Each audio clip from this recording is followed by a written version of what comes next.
আকিকা না করলে শিশুর কি কোনো ক্ষতি হয়? না, আকিকা না করলে শিশুর কোনো ক্ষতি হয় না। আকিকা সম্পর্কে সঠিক ধারণা জেনে রাখুন। ১. আকিকা ফরজ বা ওয়াজিব নয়। ২. আকিকা না করলে শিশুর কোনো গুনাহ হয় না। ৩. শিশুর আয়ু বা রিজিকে আকিকার কোনো প্রভাব পড়ে না। ৪. শিশুর অসুস্থতা বা দুর্ঘটনার সাথে আকিকার কোনো সম্পর্ক নেই। ৫.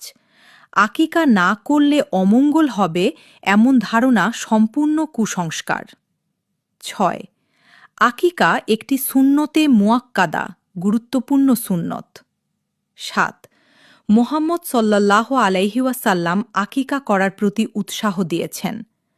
সামর্থ্য থাকলে আকিকা করা অনেক সওয়াবের কাজ। ৮. সামর্থ্য না থাকলে আকিকা না করলেও কোনো সমস্যা নেই। আল্লাহ তাআলা অত্যন্ত ক্ষমাশীল ও দয়ালু।